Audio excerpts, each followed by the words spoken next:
He smelled like rain and betrayal, and I was the only one who noticed. My husband's hand rested on my lower back as we entered the pack gathering, but there was no warmth in the touch, just pressure, a reminder that I belonged to him, even if he'd never wanted me. 2 years of this. 2 years of sleeping in separate rooms, of forced smiles at pack functions, of pretending the bond mark on my neck meant something more than a political alliance between our families. I should have known something was wrong tonight. Jaewon had been too insistent that I come, too careful with his words, the kind of careful that felt like a trap closing around my throat. The venue was beautiful, some restored warehouse in downtown Portland with exposed brick and string lights casting everything in warm gold. Alphas and betas mingled near the bar. Omegas clustered in smaller groups, their laughter practiced and careful, everyone performing their roles in the endless theater of pack hierarchy. I kept my scent suppressed. It was easier that way. Easier to be invisible when your own mate looked at you like you were a burden he couldn't shed without losing face. Smile, Chiwoo. Jaewon's voice was low, meant only for me. People are watching. People were always watching, watching to see if the arranged bond would crack, watching to see if I'd embarrass him, watching to see if I knew my place. I smiled. It didn't reach my eyes. Jaewon guided me through the crowd with practiced ease, stopping to exchange pleasantries with pack elders and business associates. I stood beside him like expensive decoration, nodding when appropriate, speaking only when directly addressed. This was what I'd been reduced to, a pretty accessory to legitimize his status. But tonight, something felt different. Jaewon's touch on my back grew heavier, more deliberate. He steered me away from the main gathering, toward the darker edges of the venue where fewer people congregated. My instincts prickled. "Where are we going?" I asked, trying to keep my voice steady.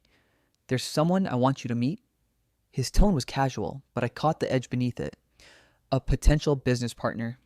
It'll only take a moment. Every cell in my body screamed to refuse, to pull away, to run back to the safety of the crowd, but I was a good Omega, a compliant mate. I'd spent 2 years learning not to question him. We rounded a corner into a dimly lit hallway. Empty. The sounds of the party faded behind us, replaced by the hammering of my own heartbeat. That's when I saw him. Gunwoo. I recognized him from other pack gatherings. Always surrounded by alphas from powerful families, always watching Omegas with eyes that made my skin crawl. There were whispers about him, whispers that were quickly silenced by his family's influence. He smiled when he saw us. It was the kind of smile that didn't reach his eyes. Jaewon. Gunwoo's voice was smooth, pleased, right on time. My husband's hand dropped from my back. That's when I understood. Jaewon. My voice came out smaller than I intended, frightened. He didn't look at me. "I'll be back in 20 minutes. Gunwoo wants to discuss some terms." The air left my lungs. "What?" I reached for him for the bond that was supposed to mean protection, supposed to mean safety. Jaewon. What are you... Don't make a scene, Chiwoo. His eyes finally met mine and they were cold. So cold. You're good at that, aren't you? Being quiet. He walked away. He just walked away. Gunwoo took a step closer. I backed up until my spine hit the brick wall. "Your husband and I have an arrangement," Gunwoo said conversationally, like we were discussing the weather. "He gets what he wants. I get what I want. And you..." He inhaled deeply, sensing the fear I could no longer suppress. "You get to learn your place," I tried to scream. His hand clamped over my mouth, crushing the sound before it could form. The other hand grabbed my wrist, twisting until pain shot up my arm. Everything that happened next felt distant, like it was happening to someone else, like I was watching from far away as Gunwoo's scent overwhelmed mine. As his hands tore at my shirt, as the mate mark on my neck burned with wrongness. My bond to Jaewon should have protected me from this, should have made another alpha's touch unbearable, but Jaewon had arranged it, had handed me over like I was nothing, so the bond did nothing. Just burned and burned and burned. I don't know how long it lasted. Time stopped meaning anything. There was only pain and terror and the horrible understanding that my own mate had orchestrated this. When Gunwoo finally stepped back, I collapsed. My knees hit concrete. My hands scraped against rough ground. Footsteps, voices. The party had noticed something. pack members appeared at the end of the hallway. I saw their faces, shock, disgust, pity. Someone started to move forward. Then they saw Gunwoo, saw his family name written in the cut of his suit, in the confidence of his posture. They looked away. Every single one of them looked away. More footsteps. Jaewon's expensive shoes came into view. Chiwoo. His voice held perfect concern, perfect performance. What happened? I couldn't speak, couldn't move, could barely breathe. Then I smelled them. Wild, dangerous, wrong in a way that made every instinct scream. Two new scents cut through the crowd like knives, feral and untamed, and somehow impossibly calling to something buried deep in my shattered chest. I forced my eyes open. Two alphas stood at the edge of the gathering. Identical faces, identical expressions of barely controlled violence. The crowd parted around them like they were contagious. The feral twins, someone whispered. They shouldn't be here. Outcast didn't attend pack gatherings, but they'd come anyway. And they were staring directly at me. One of them locked eyes with Gunwoo. I watched recognition flash between them, followed by pure murder. The other moved toward me. Jaewon stepped between us, playing the protective husband. He's my mate. You have no claim here. The twin's voice came out rough, barely human. That mark on his neck is a lie. My vision blurred. The twin reached past Jaewon, and I should have been terrified, but his scent wrapped around me and my broken instincts whispered one impossible word. Mine. There was blood on his hands before he even touched me. I watched it happen from somewhere far away. Watched the feral alpha reach past Jaewon like my husband wasn't even there. Watched those scarred fingers close around my arm with a gentleness that didn't match the murder in his eyes. Something warm was running down my thigh. I noticed it the way you notice rain. Distant. Irrelevant. He's bleeding. The alpha's voice came out rough, barely human. His twin moved closer, and I saw the exact moment they both understood how much. The gathering erupted into chaos. Voices, movement. Jaewon saying something about his rights, his mate, his property. But the alphas weren't listening. One of them lifted me. I felt the shift in gravity, but couldn't connect it to my body. My torn shirt stuck to skin. My legs wouldn't hold weight. These were just facts. Clinical observations about a stranger's body that happened to be mine. Move. The command wasn't for me. Pack members scattered as the twins carried me through them. I watched faces blur past. Shock, disgust, pity. Someone gasped when they saw the blood trail we were leaving. Red droplets on polished concrete. Like paint. Like art. I stared at them until we turned a corner and they disappeared. The night air hit my skin. Cold. Wet fabric clinging to thighs. More clinical data my brain collected and filed away in a place that didn't matter. A vehicle. Dark interior. The alpha, holding me, hesitated at the door, looking at the seat, then at the blood soaking through his jacket where he'd pressed it against me. He got in anyway. His twin drove, fast. The city lights streaked past the window in golden blurs.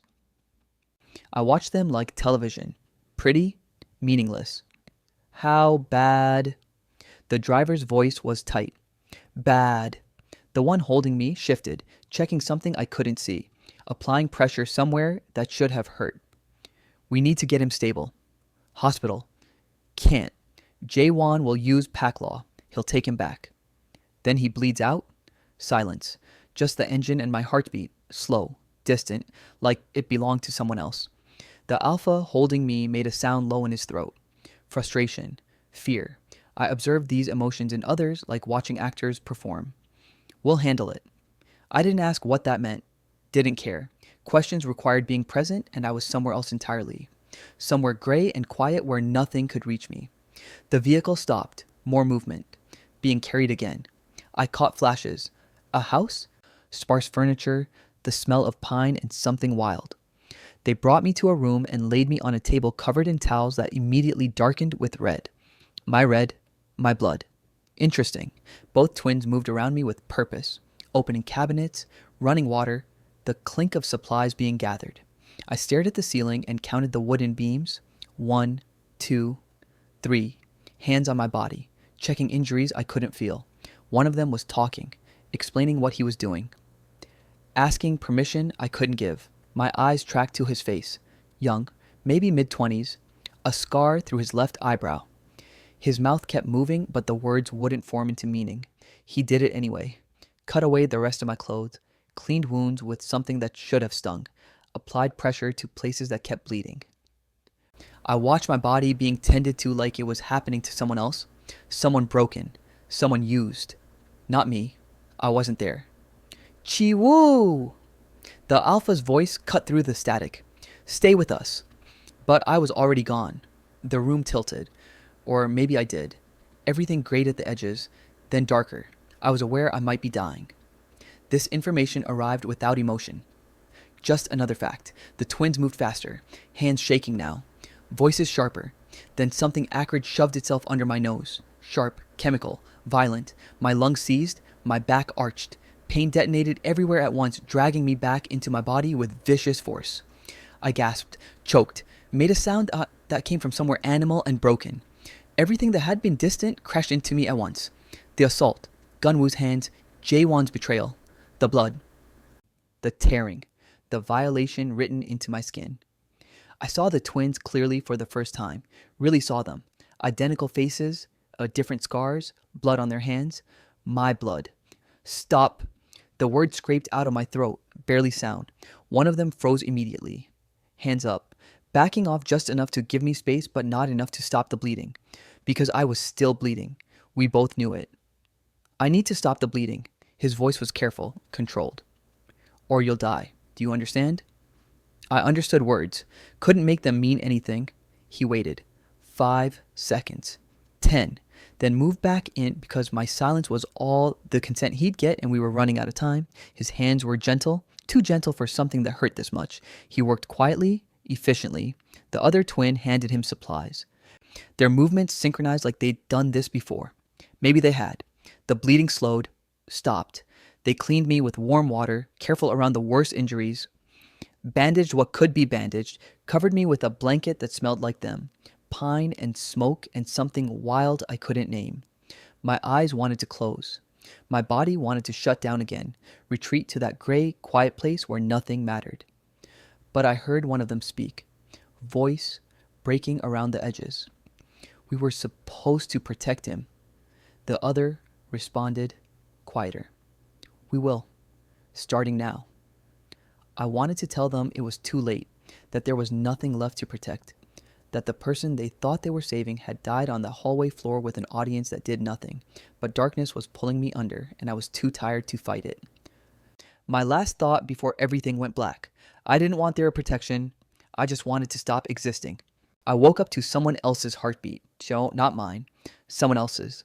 Steady and strong, thrumming through the mattress, through the air, through my bones like it had every right to be there.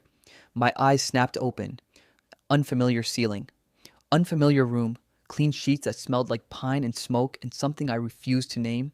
Pain hit me next. Sharp, immediate, everywhere. My thighs, my back, places inside me that felt broken. The bandages pulled when I tried to sit up and I made a sound I hated. Weak, wounded. How long had I been unconscious? The door opened. One of the twins stood in the frame, not entering, just watching me with those dark eyes that saw too much. You're awake. His voice was careful, controlled. How do you feel? Where am I? My throat was raw. The words came out broken. Safe. I almost laughed. The sound died before it formed. Safe. Right. He didn't move from the doorway. Smart. Some part of me recognized that. The distance he was keeping. The non-threatening posture. Like approaching a wounded animal. That's what I was, wasn't it? Something feral and broken. You need to eat, he said. Drink something. Let me check your injuries. No. Chi-woo. I said no. I pulled the blanket tighter, like fabric could protect me from anything anymore. I want to leave. His jaw tightened. You can't. You can't keep me here. Your husband reported you missing. He said it flat. Factual. Pack enforcers are looking. If I go back, what? The anger came from nowhere, hot and vicious. I faced my husband who set me up to be destroyed, as opposed to staying here with two strangers who kidnapped me. We didn't kidnap you. We saved you. You took me without asking. You were dying. The word hung between us. True, undeniable. I had been dying. Maybe still was, just slower now. Why do you care? I asked. You don't know me. Something flickered in his expression. Pain. Recognition. We know enough. The second twin appeared behind the first. Identical face, different scars. They looked at each other, some silent communication passing between them, then back at me. And that's when I felt it. The pull. It had been there since they'd found me, buried under shock and trauma and blood loss. But now, conscious and present, I couldn't ignore it anymore. This aching, clawing thing in my chest that reached for them like they were oxygen and I was drowning. No. I shoved it down, locked it away. I wouldn't do this. Wouldn't let another bond claim me when the first one had tried to kill me. You feel it. The second twin's voice was rougher than his brother's. Don't you? I don't feel anything. Liar. My hands fisted in the sheets. Get out. We're mates, Chiwu. True mates. You can deny it, but your body knows. My body doesn't get a say anymore. The words came out razor sharp. Nothing gets a say, not you, not this. I gestured vaguely at the space between us, at the invisible thing trying to bind us. Not anything. The first twin took a step into the room. I tensed immediately and he froze. We won't hurt you, he said quietly. Everyone says that. We're not everyone. You're alphas, that's enough. The rawer one made a sound low in his throat. Frustration, anger. Something else I couldn't name. His brother shot him a look and he backed off, but barely. They were both struggling. I could see it in the tension of their shoulders, the way their hands flexed like they wanted to reach for me. Good. Let them hurt. Let them want something they couldn't have. Who are you? I asked. Really, why did you come to that gathering? You're outcasts. You weren't invited. They exchanged another look. Tell me, I pressed, or I start screaming until someone finds us. The controlled one, I needed to learn their names, stop thinking of them as interchangeable threats, moved closer, slowly, testing boundaries. I'm Riwan, he said. That's Saiwan. We came because... He hesitated. We caught your scent, even from miles away. We had to follow it. That's not an answer. It's the only one we have. Then it's not good enough. Saiwan stepped forward, and this time Riwan didn't stop him. We know Gunwoo, the alpha who hurt you. He hurt someone we loved. Years ago, the pack protected him, cast us out for trying to get justice. The information settled over me like cold water. So this is revenge. This is protection, Riwan corrected. Protection. I laughed, and it sounded broken. You're using me. Using this? I gestured at the bond again. To get back at him, I'm just a convenient weapon. No. Siwan's voice came out sharp. You're our mate. That's not convenience. That's everything. I already have a mate. The words tasted like acid. In case you missed the mark on my neck. That's not a real bond, Riwan said. You know it's not. Real bonds don't try to kill you. He was right. I hated that he was right. Jaewon's mark burned on my neck. Hot. Wrong. Like my body was rejecting it from the inside out. But acknowledging that meant acknowledging the other thing. The pull toward these strangers. The way my instincts screamed that they were safe when nothing in my life had ever been safe. Yeah, I couldn't do it. Couldn't trust it. Couldn't survive another betrayal. I need you to leave, I said. Both of you. Now. You're running a fever, Riwan said. Your bandages need changing. If infection sets in, I don't care. I do. Why? I was shouting now. Pain and fury and exhaustion bleeding together. Why do you care? You don't know me. This bond doesn't mean anything. It's just biology, just instinct. It's not real. It's the most real thing I've ever felt. Siwan's voice was rough, honest. And it's killing me to stand here and watch you hurt when every instinct I have is screaming to fix it. You can't fix this. My voice broke. No one can fix this. Let us try. No. Saiwan moved forward. Riwan grabbed his arm, held him back, but barely. They were both trembling with the effort of restraint, fighting their own natures, their feral instincts demanding they claim, protect, possess, and I felt it too. The answering call in my blood, the traitorous part of me that wanted to give in, to stop fighting, to let them be what they claimed to be. For one heartbeat, I almost did. Then the moment shattered.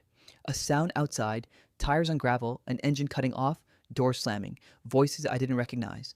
The twins went rigid. Stay here, Riwan commanded, already moving toward the door. Who is it? My voice came out smaller than I intended. Siwan was at the window, looking out. Pack enforcers, 3 of them. My blood went cold. Jaewon sent them. Probably. They'd come to take me back. Back to the husband who'd orchestrated my destruction. Back to the pack that had watched it happen. I looked at the twins, at the door, at my own broken body that couldn't run even if I wanted to. What do we do? The question slipped out before I could stop it. We, like I trusted them, like I had a choice. Riwan's eyes met mine. We fight. They came with papers, not chains. 3 pack enforcers at the door, official jackets, neutral expressions, the kind of faces people wear when delivering bad news they don't actually care about. Riwan opened the door while Saiwan moved in front of me, protective but tense. I stayed back, every muscle locked. They'd come for me, to drag me back to Jaewon, to the pack, to everything that had tried to erase me. But the lead enforcer didn't reach for weapons or restraints. He reached for a folder. We're here on official pack business, he said. His voice was flat, bureaucratic. Bond dissolution papers. We need Chiwoo's signature. The words didn't make sense at first. Bond dissolution. My brain couldn't connect them to reality. What? My voice came out smaller than I wanted. The enforcer's eyes flicked to me, cold, dismissive. Your mate has filed for immediate bond termination. Pack Council approved it this morning. You need to sign. Riwan's jaw tightened. On what grounds? Mate betrayal. The enforcer said it like he was reading from a script. Jaewon provided witness statements confirming the Omega initiated inappropriate contact with Alpha Gunwoo at the gathering. The subsequent incident was deemed consensual by all parties. The room tilted. Consensual. The word wrapped around my throat like hands. That's a lie. Saiwan's voice came out rough, dangerous. He was assaulted. Half the pack saw it. Half the pack saw an Omega seduce someone else's Alpha. The enforcer's tone didn't change. The bond is being dissolved for infidelity. That's the official record. I couldn't breathe. Couldn't think. This wasn't real. This couldn't be real. Chiwoo didn't. Riwan started. It's already done. The enforcer interrupted. We just need his signature to make it legal. But the bond is breaking regardless. He set me up. The words tore out of me. Jaewon arranged it. He handed me over to Gunwoo. He wanted this to happen. The enforcers exchanged looks. Not surprise, not concern, just the uncomfortable expression of people who'd heard the excuse before and didn't believe it. The Alpha's statement is clear. The lead enforcer said, you have 48 hours to sign. After that, the bond terminates automatically and you lose any rights to contest. Rights to what? I asked. He's throwing me away. What am I contesting? Your reputation. The enforcer's voice carried an edge now. Judgment. Sign willingly, it looks cooperative. Refuse, and everyone knows you tried to hold onto a bond you destroyed yourself. The cruelty of it stole my breath. Jaewon had designed this perfectly. Assault me, frame it as seduction, make himself the victim. If I fought, I looked desperate. If I agreed, I looked guilty. Either way, I lost. Where is he now? My voice cracked. Jaewon, where is he? Preparing for his engagement announcement. The enforcer pulled out his phone, showed me a photo I didn't ask to see. Jaewon in an expensive suit, arm around another Alpha. Tall, refined, everything I wasn't. He's bonding with Alpha Kang Min-seok next week. Wanted you to know he's moved on. The phone disappeared, but the image burned behind my eyes. An Alpha, not an Omega. Never wanted an Omega in the first place. I was always the mistake. The political necessity he'd been forced to endure, and now that he'd found a way out, he was erasing me like I'd never existed. The stories everywhere, the enforcer continued, clinical, detached, pack channels, family networks, business contacts. Everyone knows what you did. No pack will take you after this. You're finished. He said it like he was describing weather. Sawan moved forward, rage rolling off him in waves. Riwan grabbed his arm, held him back, but barely. Give us the papers, I said. Chiwoo! Riwan started. Give them to me. The enforcer handed over the folder. I took it with shaking hands. Inside, legal documents covered in dense text I couldn't focus on, but Jaewon's signature was there at the bottom. Already signed, dated yesterday morning. He'd signed it before I'd even woken up. Before I knew if I'd survive. He'd been planning my erasure while I was still bleeding. You have 48 hours, the enforcer repeated. Sign or don't. Either way, you're no longer pack business. They left. Just walked out like they'd delivered mail instead of my execution papers. The door closed. Silence pressed in from all sides. I stood there holding the folder, staring at Jaewon's signature. The mate mark on my neck burned. Not the way it had when Gunwoo touched me. This was different. Deeper. Like my body was trying to tear itself apart from the inside. The bond was breaking. I could feel it dying, unraveling, rejecting me the way everything else had. Chiwoo. Riwan's voice was careful. You don't have to sign anything right now. Yes, I do. I found a pen on their counter. Walked to the table. Put the papers down and signed my name next to Jaewon's without reading a single word. The moment the pen lifted, pain exploded in my neck. I gasped, hand flying to the mark. It felt like burning, like tearing, like something vital being ripped away. My knees buckled. Saiwon caught me before I hit the floor. Easy, he said. The bond's breaking. It's going to hurt. Hurt. Such a small word for this, for everything. I pressed my hand harder against my neck, felt wetness, blood seeping through the mark as it dissolved, as Jaewon's claim on me died and left nothing but a wound. He planned it, I said. My voice didn't sound like mine. From the beginning. Marry me for politics, get rid of me when something better came along. Make it look like my fault so no one questions him. Yes, Riwan said quietly. He did. The pack believes him. They think I'm a whore who got what I deserved. Yes, and he's free, happy, already moving on to his perfect alpha mate while I'm... My voice cracked. While I'm nothing. Saiwon helped me to a chair. I sat because standing felt impossible.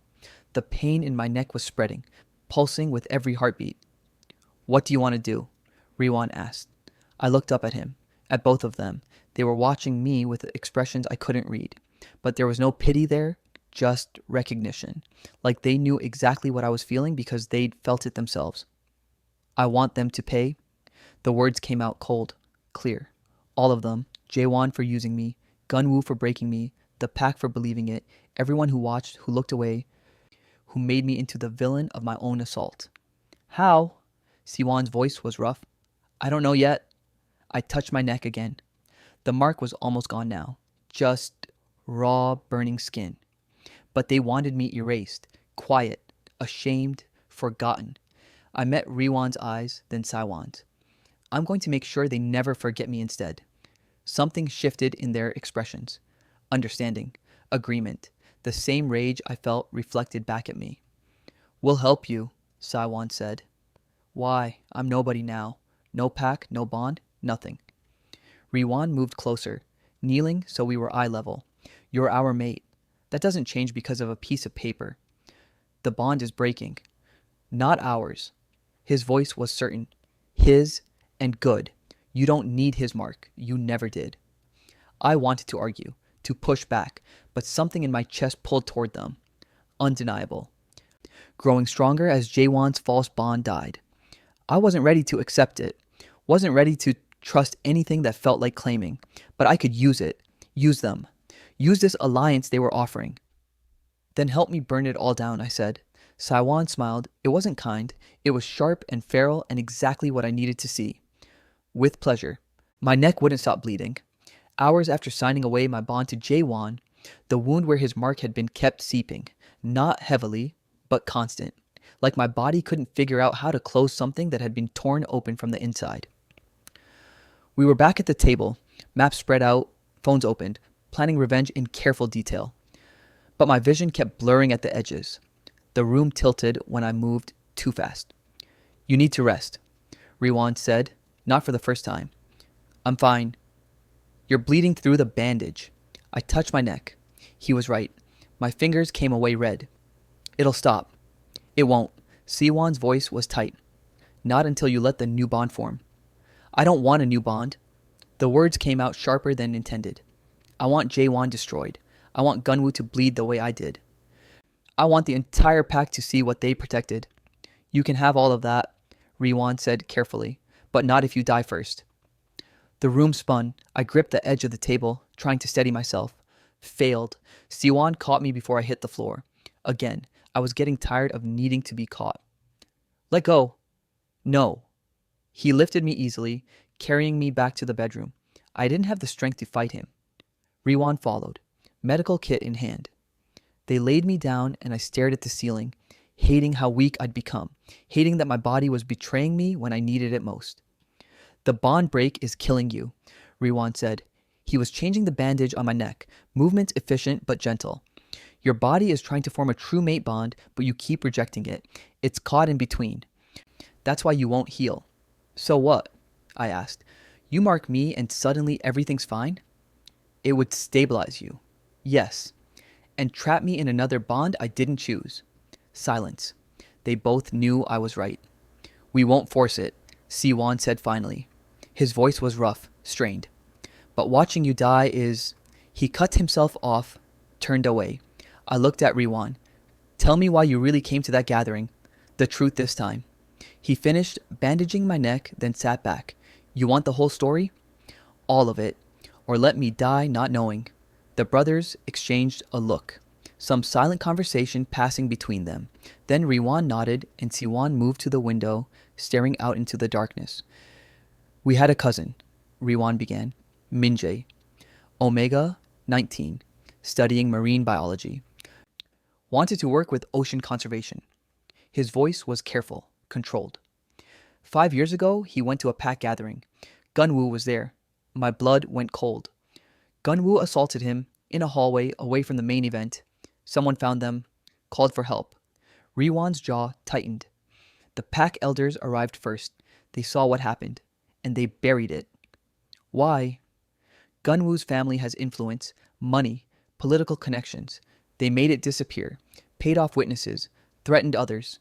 By the time we found out what happened, the official story was that nothing happened at all. Siwan spoke without turning from the window. We didn't accept that.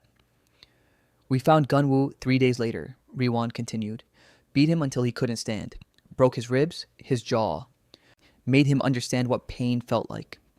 The pack arrested us, Siwan said. His voice was hollow. Not for justice, for touching someone important. They gave us a choice. Riwan's hands curled into fists. Accept exile and keep quiet, or fight it and watch our entire family be destroyed, Minjae included. So we left. I stared at him. And Minjae? The silence that followed was answer enough. 2 years later, Riwan said quietly, he couldn't live with it. The shame, the silence, knowing his attackers were protected while we were cast out for defending him. He stopped, swallowed hard. We found out after. They wouldn't let us come to the funeral. Something in my chest cracked. I'm sorry. Don't be sorry. Siwan turned from the window and his eyes were devastated. We failed him. We got our revenge, our justice, and it didn't matter. He still died. So when we caught your scent at that gathering, Riwan's voice roughened. When we arrived and saw Gunwoo standing over you, saw the pack doing nothing again. History repeating, Siwan finished. We couldn't save Minjae. We got there too late for you too, but we could make sure you didn't end up like him. Understanding crashed through me. They weren't using me for revenge. They were trying to stop a cycle that had already destroyed their family. That's why you're feral, I said. The pack cast you out for defending him. Yes, and you've been watching Gunwoo ever since. Waiting, Riwan corrected. For the right moment, the right evidence, something that can't be buried. You could have killed him years ago. Killing him is easy. Siwan's smile was bitter. Making him answer for everything? That's harder. I looked between them, saw the guilt they carried, the rage that never left, the grief woven into their bones. They understood what I was feeling because they'd lived it, lost someone to the same violence, the same complicit silence. I'm not Minjae, I said. No, Riwan agreed. You're not. You're alive, fighting, and we're not letting you become another name the pack forgets. My throat tightened. The bond. Can wait. Siwan interrupted. But your body can't. You need something to stabilize you or you'll die before we can make them pay. I won't accept a full bond. Not yet. Then we do it differently. Riwan held up his wrist. Temporary mark. Just enough to keep you alive. Reversible if you decide later you don't want it. I stared at his offered wrist, then at Saiwan's. That's possible? It's not traditional, but yes. And if I say no, then we watch you die, Riwan said bluntly. And Gunwoo wins again. Jaewon wins. The pack wins. Everything we've waited for, everything you want, gone. He was right. Dying served no one, and I had too much rage left unspent. Do it, I said. Riwan moved first. He took my left wrist, turning it to expose the vulnerable underside.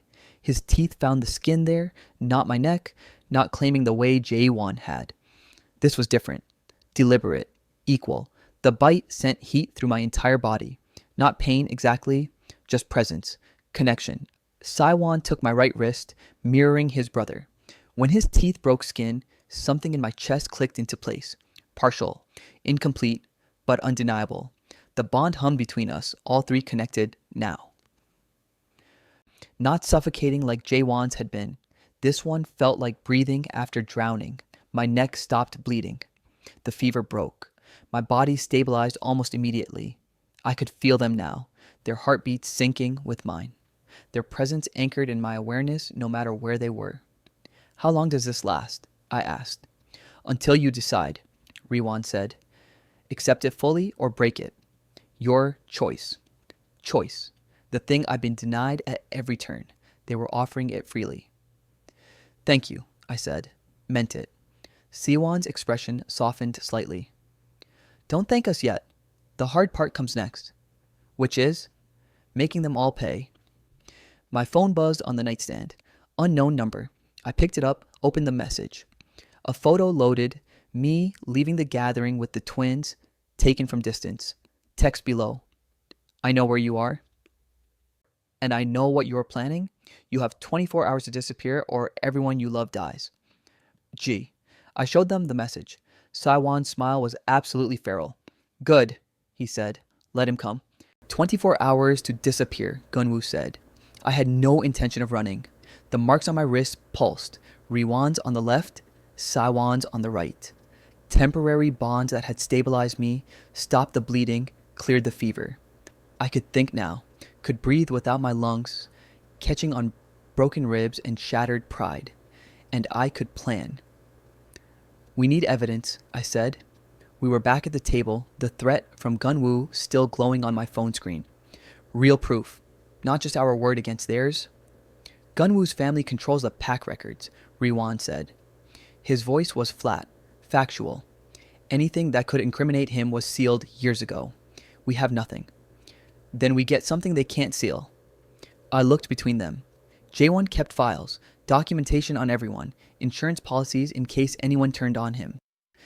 If he planned this with Gunwoo, there's proof somewhere. Saiwan leaned forward. Where? Our house. His office. I forced the words out. I was never allowed in there, but I know he keeps everything. Every deal. Every secret. Everything he might need to destroy someone later. The silence that followed was heavy. You want to go back there? Riwan's tone made it clear what he thought of that idea. I want proof that can't be buried. It's too dangerous. Everything is dangerous. My hands curled into fists. Staying here is dangerous. Running is dangerous. Doing nothing while Gunwoo hunts us is dangerous. At least this way we're fighting back. Chiwoo. It's my choice. I met his eyes. Help me or don't, but I'm going. They looked at each other, some silent conversation passing between them that I wasn't part of. Then Saiwan nodded. We do it together, he said. But we do it smart. Relief hit me harder than it should have. I wasn't alone anymore. That realization still felt foreign, fragile. Tonight, I said, Jaewon has his engagement party. He'll be gone for hours. Riwan's expression was grim. And if he comes back early, then we run. We spent the next hour planning. Entry points, security codes, what to look for. By the time night fell, my nerves were screaming, but my hands were steady. I caught my reflection in the bathroom mirror while getting ready. The person staring back wasn't the one who'd walked into that pack gathering days ago.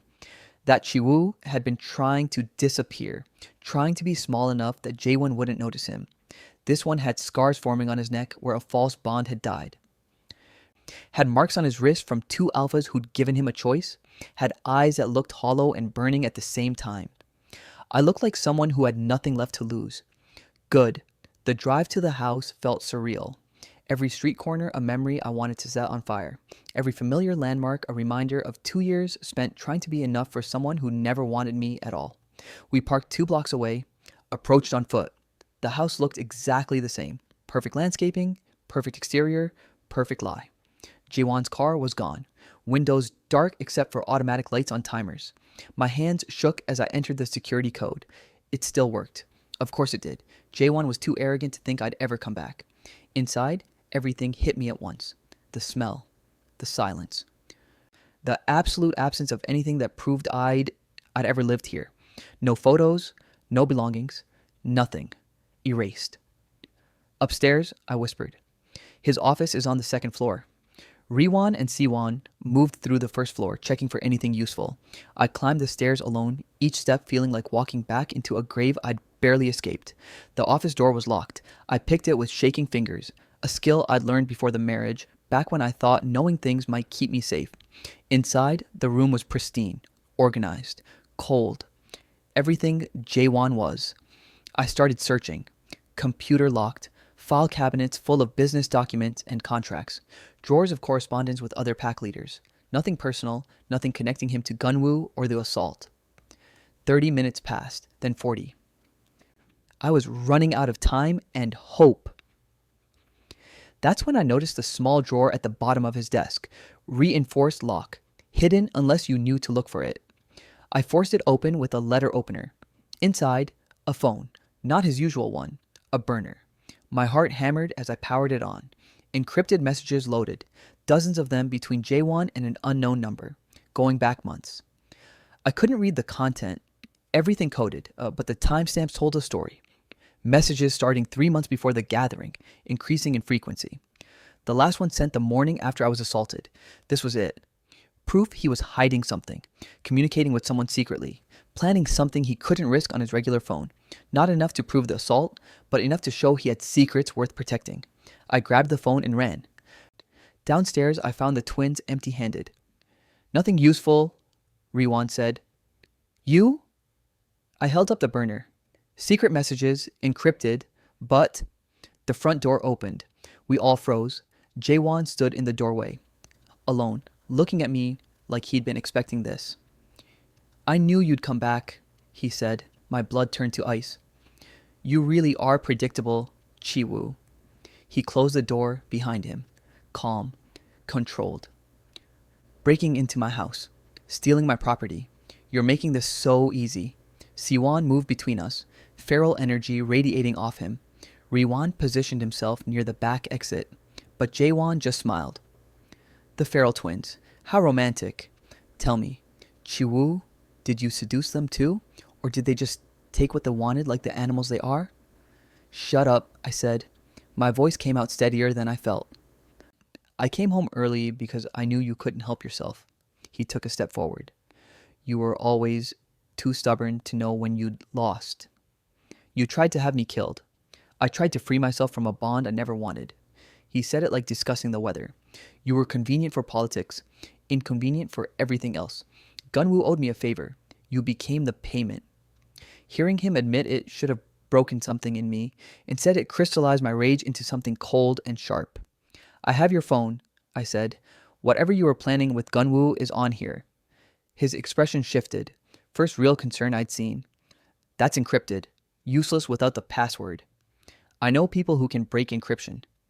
And I know lawyers who'll bury you before you try. He pulled out his own phone. I'm calling pack enforcers. You're trespassing. Stealing.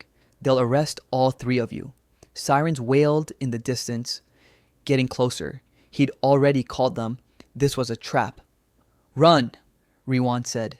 We bolted for the back door, made it to the vehicle as enforcers pulled up front. Siwon drove like he was being chased by death itself. We barely escaped, Back at the safe house, I stared at the encrypted phone in my hands. We'd risk everything for evidence we couldn't use. Jaewon knew we had it, would be preparing his counter moves. I'd faced him and gained almost nothing. Maybe he's right, I said quietly. Maybe I should have just disappeared. Saiwon sat down across from me. You tried disappearing. Didn't work. Now try burning it all down. My phone buzzed. Unknown number. Text message. I can decrypt that phone. And I have more evidence. Meet tomorrow. Alone. A friend of Minjae's. I showed them. Siwon's face went pale. Minjae didn't have friends. Everyone abandoned him. Which meant whoever this was, they were lying. Or they were someone we'd never known about. Both options terrified me. I went alone because I chose to. Not because they wanted me to. Not because the message demanded it. But because some part of me needed to walk into danger on my own terms for once. The twins had argued. Threatened to follow. I nodded, agreed, lied through my teeth, then left while they were checking equipment. The warehouse stood in the industrial district, rust and broken windows and the kind of silence that feels like waiting. My footsteps echoed as I moved deeper inside. Each step deliberate. Each breath counted. Hello? My voice disappeared into the emptiness. Then footsteps. Multiple. Coming from behind. I turned slowly. 5-pack enforcers. The lead one I recognized. He delivered my bond dissolution papers with that same flat expression. Chi-woo. He said my name like an item on a checklist. Right on time. I didn't run. Didn't back away. Just stood there watching them spread out, cutting off exits. Where's Minjae's friend? No friend. His smile was practiced, empty. Just us. Just you. Just business. The wire pressed against my chest under my shirt. The twins could hear this. They'd realize. They'd come. I just needed time. What kind of business? I asked. Keep them talking. Keep breathing. The permanent kind. Another enforcer moved closer. You've become inconvenient. For Alpha Jaewon. For Alpha Gunwoo. For people who matter. And I don't matter. You're an Omega who doesn't know when to stay quiet. The leader shrugged. That's a problem we've solved before. Before. How many others? How many Omegas had disappeared into warehouses like this one? They found the wire 2 minutes later. Tore it off my chest and ground it under a boot heel. Plastic cracking. My connection severed. The twins weren't coming. No one was coming. Just me and 5 men paid to erase me. Last chance, the leader said. Where are the feral twins hiding? I met his eyes. I don't know. The first blow caught me in the ribs. I felt something crack. The second hit my face. Copper flooded my mouth. I went down. Boots connected with my stomach, my back, my legs. Professional, efficient. They'd done this before. We can do this all night, one of them said, or you can talk. I spit blood onto concrete. There's nothing to say.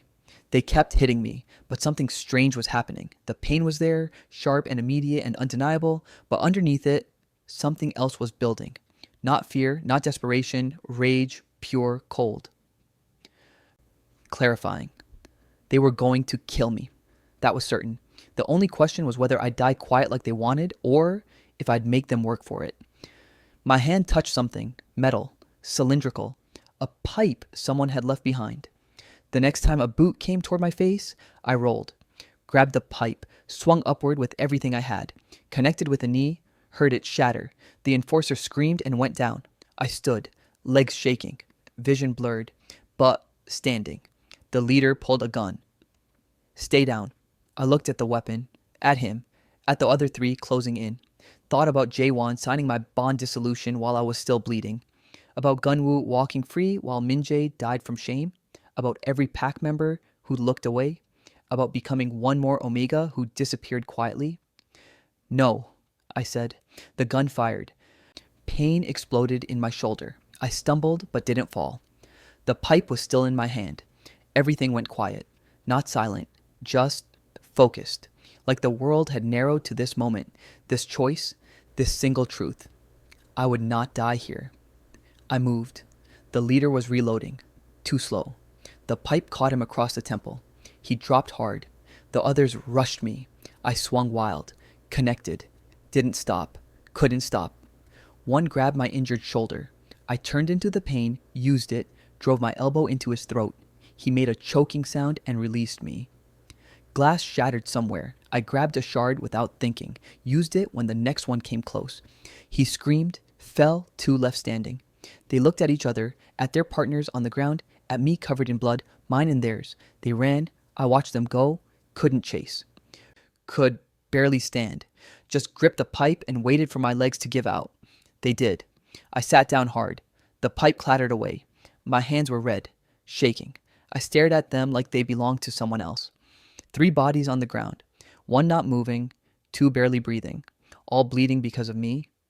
I'd done that. The thought arrived distant, factual, like observing weather. I killed them. Or close enough. Time passed. Minutes, hours. I couldn't tell. Just sat there staring at my hands while blood dried sticky between my fingers. Doors burst open. The twins appeared, weapons drawn, ready for war. They stopped, took in the scene, the bodies, the blood, me sitting in the center of it all. Saiwan's mouth formed my name, but I couldn't hear it. Everything was muffled. Underwater, Riwan was moving through the warehouse, checking the fallen men, scanning for threats. Professional, detached. Saiwan knelt in front of me. His mouth moved, questions I couldn't process. His hands hovered near my shoulder where the bullet had torn through. They were going to kill me, I said. My voice sounded wrong. Too calm. I didn't let them. We need to move, Riwan said. 2 escaped. They'll bring reinforcements. Siwan pulled me up. My legs didn't want to work. He held most of my weight as we moved toward the exit. I looked back once. At what I'd left behind, at what I'd become, felt nothing. That should have scared me. It didn't. I stopped counting the hours after the warehouse. Time didn't work the same anymore. Morning bled into afternoon, bled into night. The bullet wound in my shoulder throbbed with each heartbeat, reminding me I was still alive, even though part of me had died in that building. The twins hadn't pushed, hadn't demanded I talk or explain or process. They just existed nearby, close enough to help if I needed it, far enough to give me space. I sat at their table staring at my hands, clean now, but I could still see the blood. I killed them, I said, first words in hours. And I'm not sorry. Riwan looked up from his laptop. Siwan stopped sharpening the knife he'd been working on. Neither looked shocked. Does that make me a monster? I asked. It makes you someone who survived, Siwan said. That's not an answer. It's the only one we have. Riwan's phone buzzed, then again, then didn't stop. He checked it, and something shifted in his expression. The news broke. Pack channels are exploding. He turned the screen toward me. Headlines about 3 dead enforcers, a warrant for my arrest, claims I was dangerous and feral. But underneath those posts, comments, questions. Why were enforcers meeting in Omega alone in a warehouse? Someone asked. Since when does the pack send 5 armed men after 1 person? Another wrote. The cracks were showing. A knock at the door made us all tense. Siwan moved immediately, positioning himself between me and the entrance. Riwan checked the window. 1 person, female, Beta. He looked at his brother. You recognize her? No. Riwan opened the door carefully. Halfway. A young woman stood there, mid-20s maybe, clutching a bag like her life depended on it. I'm Hana, she said quickly. I worked in the pack archives. I need to talk to Chi-Woo. How did you find us? Riwan asked. I've been tracking you since you broke into the pack house. She glanced past him to where I sat. Please, I have something you need. They let her in. She moved quickly, nervously, setting her bag on the table and pulling out a USB drive. I've been copying sealed records for 3 years, she said. Every complaint that disappeared, every case they buried. I knew something was wrong, but I couldn't. She stopped, breathed. I couldn't come forward. They would have destroyed me too. Why now? I asked. Because you fought back. She looked at me directly. You killed 3 enforcers and the pack can't explain why they were there. People are asking questions. I can give them answers. She plugged the USB into Riwan's laptop. Files loaded. Dozens of them. Victim statements, medical reports, enforcer incident logs, financial transactions. Her voice shook. 8 years of Gunwoo's assaults. Proof pack leadership buried every single one, including, she opened a folder, including your case and Minjae's. Siwan made a sound low in his throat, moved closer to read over Riwan's shoulder. I watched his face go from controlled to devastated. They documented everything. Hana said, then sealed it, made it disappear. Your cousin reported multiple times. Each report was buried deeper than the last. Why are you giving this to us? I asked. She met my eyes. 3 years ago, my best friend was assaulted by Gunwoo. Filed a complaint. 2 weeks later, she was found dead. Ruled a suicide. Her hands fisted. I couldn't prove it was them, but I knew. So I started saving everything, waiting for the right moment. And this is it? This is it. She pushed the USB toward me. But you have to promise something. Don't just destroy them. Make sure everyone knows why. Make it mean something. I took the drive. I promise. She left as quickly as she'd come. When the door closed, the three of us stared at the laptop screen full of evidence we'd been searching for. This is everything, Riwan said quietly. Every victim, every cover-up, every... Siwan's head snapped up. We have company. I heard it then. Vehicles, multiple, engines cutting off in the distance. How many? Riwan asked. At least 6. Maybe more. Siwan moved to the window. They're surrounding us. Then Sadui, Gunwoo's voice cut through the night, amplified by a megaphone. Send out the Omega. This doesn't have to involve the twins. My blood went cold, not from fear, from recognition. He'd come himself. No, Riwan was already moving, positioning weapons, checking exits. We get you out the back. I'm not running. Chiwu. I said no. I stood despite the pain. I'm done running. Done hiding. If he wants me, he can try to take me. Saiwan handed me a knife. Then we fight. The first breach came from the front door. 3 pack fighters crashed through. What happened next was brutal. The twins moved like they'd been waiting for this. Riwan with cold precision.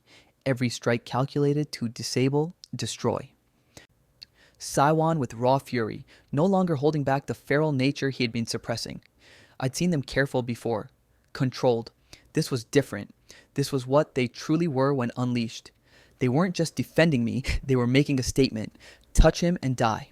More fighters poured in. I moved back, injured shoulder, screaming, but holding the knife ready. Someone lunged at me. I dodged, struck back. Not graceful, just desperate. Then Gunwoo appeared in the doorway. Time slowed. He looked at me across the chaos, smiled like he'd won. You should have stayed broken, he said. That's what Omegas are for. Something in me went cold, calm, clear. I'm going to destroy you, I said. My voice didn't shake. Not today, not fast, slowly, publicly, until everyone knows exactly what you are. He lunged. I didn't flinch. Saiwan appeared like violence incarnate, grabbed Gunwoo mid-strike and threw him against the wall. What followed was personal, vicious, all the rage from Minjae's death, from years of watching a predator walk free, unleashed. Gunwoo fought back, but Siwan was feral now.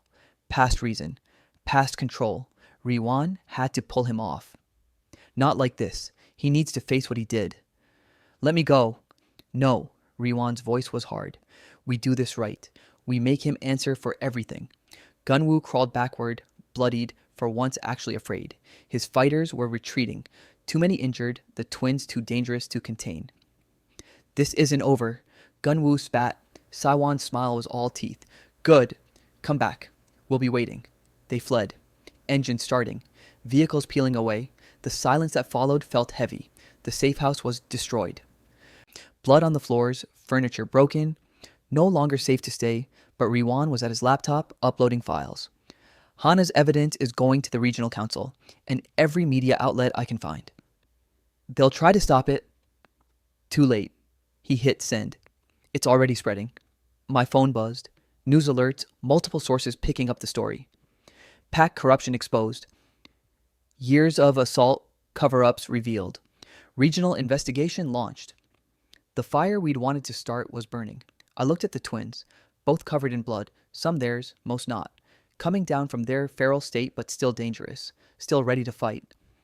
You could have let me go, I said. Could have saved yourselves. Riwan met my eyes. We're not saving you. We're standing with you. There's a difference. I touched the marks on my wrist, barely visible now. Fading because I'd been rejecting them, pushing the bond away. These are dying, I said quietly. They went still, waiting. What happens if I let them? Siwon's voice was careful. They fade completely. You're free. And if I don't want to be free? Silence, hope, and fear mixing in their expressions. I touched my neck where Jaewon's mark had died, then looked at my wrists again. I'm not ready for a full bond. Not yet. But these, I met their eyes. Can we keep them? A little longer? Relief crashed through both of them. Yes, Riwon said. They marked my wrists again. Gentle this time. Reverent. The bond snapped back into place, stronger than before. Not a chain, an anchor. I felt it settle in my chest. Not suffocating, supporting. We need to move, Siwon said. They'll come back. Let them. I was uploading the last of Hana's files to cloud storage. We're not hiding anymore. We're hunting. My phone rang. Unknown number. I answered. This is Alpha Yoon from the Regional Pack Council. We've reviewed the evidence submitted. Emergency hearing scheduled in 48 hours. Jaewon, Gunwoo, and Pack leadership are required to testify under oath. I held my breath. You'll need to testify as well. Face them publicly. Can you do it? I looked at the twins, at the marks on my wrist binding us together, at everything we'd survived to get here. Yes, I said. My voice didn't shake. I'll tell them everything. The password was pathetically simple. Hana had called at 2 a.m, the night before the hearing. Try his mother's birthday, she had said. He used it for everything in the archives, 6 digits. Riwon typed it in. The encrypted phone unlocked. Messages loaded. Dozens of them between Jaewon and Gunwoo. Going back months, planning everything in clinical detail. Need a clean exit from this bond. Make it look like his fault. Same terms as last time. I handle it. You handle the council? Better. Destroy him publicly. I get my freedom and an alpha mate. You get continued protection. I read them twice, 3 times. Each word another nail in Jaewon's coffin. We have him, Siwon said quietly. This is everything. I touched the screen. My own destruction. Planned and paid for. Reduced to text messages. Good, I said. Let's end this. The regional Pack Council chambers were packed. Media in the back. Pack members filling every seat. Other victims I recognized from Hana's files sitting together in a quiet show of solidarity. Jaewon sat with his lawyers, looking confident. Gunwoo beside him, equally composed. They thought they'd win. Thought money and influence would bury this like everything else. They were wrong. The Council Alpha, a woman from the Northern Territories with a reputation for being unmovable, called the hearing to order. We've reviewed the submitted evidence, Rido, she said. What we found is disturbing. Systematic cover-up of assault cases spanning 8 years. Pack leadership complicity. Financial transactions designed to silence victims. She looked directly at Gunwoo. You have a documented history of violence against Omegas. 7 cases we can prove, all buried by your family's influence. His lawyer started to object. She cut him off. Save it. The evidence is overwhelming. Then she turned to Jaewon. And you helped seal some of those records. Used your position to protect a predator. She paused. But that's not why we're really here today, is it? Riwon stood, handed her the encrypted phone. We have additional evidence, communications between Alpha Jaewon and Alpha Gunwoo regarding the assault of Omega Chiwoo. Jaewon's face went white. The Council Alpha read the messages. Her expression hardened with each one. Then she read them aloud for the record. Every word, every cold calculation, every piece of the conspiracy laid bare. You orchestrated your own mate's assault, she said when she finished. Paid another Alpha to destroy him so you could dissolve the bond without question. Jaewon's lawyer tried to speak. She held up a hand. These are your words, your phone, your plan. Do you deny it? Silence. Jaewon couldn't speak, couldn't lie his way out of his own messages. I thought not. The sentencing was swift. Gunwoo, criminal charges filed, Pack exile, all family protections revoked, his victims' cases reopened for prosecution. Jaewon, conspiracy to commit assault, criminal charges pending, business licenses revoked, assets frozen pending civil suits, Pack leadership dissolved immediately, criminal investigation ongoing, new elections required under regional oversight. It was done, just like that. Years of corruption ended in an afternoon. The Council Alpha looked at me. Omega Chiwoo. Do you wish to make a statement? I stood, walked to the front, faced Jaewon directly. He wouldn't meet my eyes. You tried to erase me, I said, my voice steady, clear. You thought destroying me would be easy, that I'd disappear quietly like all the others. I glanced at Gunwoo. You both did. Back to J1. But I didn't disappear. I survived. And now everyone knows exactly what you are. I looked at the council, at the media, at the other victims watching. That's all I wanted, for the truth to matter, for someone to care. I touched the marks on my wrist, and they did. I sat down. Saiwan's hand found mine under the table, steady, solid, real. Outside the chambers, chaos. Media shouting questions, pack members arguing, other victims crying, hugging. Finally vindicated. I ignored all of it. Just let the twins guide me through the crowd to their vehicle. Let them drive me away from all of it. Justice had been served, so why did I feel hollow? Days passed, then weeks. The rage that had fueled me was gone, burned out. I'd gotten everything I wanted. Jaewon destroyed. Gunwoo facing consequences. The pack held accountable. But I didn't feel fixed. Didn't feel healed. Just empty. I thought this would make me whole again, I told Riwon one night. We were at a new safe house, something more permanent, a place we could actually stay. Nothing makes you whole after trauma, he said. You just learn to carry the broken pieces. That's bleak. That's honest. I looked at my wrists. The temporary marks were still there, faint but present, pulsing with their heartbeats, keeping me tethered when everything else felt unmoored. These are fading, I said. Both twins went still. What happens if I let them? I asked. Siwon's voice was careful. They disappear. You're free. No bond, no connection. Clean slate. And if I don't want a clean slate? Riwon moved closer. Then we make them permanent. Real bond. Complete. That's a big commitment to two feral outcasts you barely know. You've killed for us, Siwon said. We've bled for you. I think we're past the getting to know you phase. I almost smiled. Almost. I'm not healed, I said. I'm probably never going to be completely okay. There are going to be bad days. Days I can't be touched. Days the memories are too loud. We know, Riwon said. And you still want this? Want me? Yes. The certainty in his voice broke something in me. Something that had been holding on too tight, afraid to let go. Then make them permanent, I said, if you'll have me. This time I offered my neck, my choice, my terms. Riwon marked me first, gentle but firm, right where Jaewon's false mark had died, reclaiming that space for something real. Then Siwon. On the other side, balanced, equal. The bond snapped into place, complete this time, deep and permanent and chosen. It felt nothing like Jaewon's mark. That had been a chain, cold and constricting. This felt like coming home.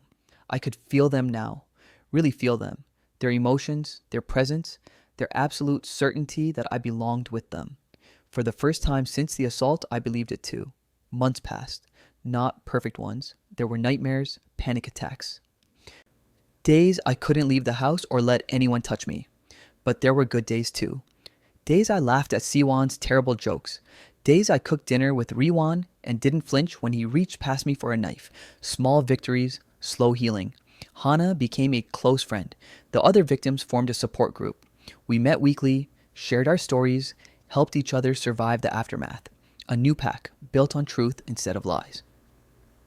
6 months after the hearing, I ran into Jaewon. Downtown, random. He was leaving the courthouse. Another hearing for his ongoing trial. He saw me, opened his mouth to speak. I walked past him without a word. Didn't need to engage, didn't need closure or apology or anything from him. He was just a stranger now, someone who tried to destroy me and failed. That was enough. 1 year after the assault, I stood in our kitchen making dinner. Our kitchen, our home, all three of us. I caught my reflection in the window. Mating marks on my neck from Riwon and Siwon. Scars on my wrists where temporary marks had become permanent. Lines on my face that hadn't been there before. A map of everything I'd survived. Siwon came up behind me. You okay? I touched the bond marks. Felt them both through the connection. Solid, steady, here. Yeah, I said. And meant it. I think I am. The scars would always be there. The memories wouldn't fade. Some days would still be harder than others. But I wasn't alone anymore. Wasn't the Omega who tried to disappear or the killer from the warehouse? Just someone learning to carry his broken pieces while two other broken people helped hold them together. They smelled like pine and smoke and home, and I finally believed I deserved it. The end. If you've survived what Chiwu survived, I want you to know something. Your voice matters, your truth matters, and you are never, ever alone. Healing isn't about being perfect or getting over it. It's about surviving one day at a time, finding people who believe you, and refusing to let what happened define your entire story. You are stronger than the ones who tried to break you. If you connected with Chiwu's journey from victim to survivor, please hit that like button and subscribe for more emotional, character-driven stories about finding strength in the aftermath of trauma. New stories every week, more voices that refuse to stay silent, more survivors who burn down the systems that tried to erase them. Drop a comment if this story resonated with you. You're not alone, and your story isn't over yet.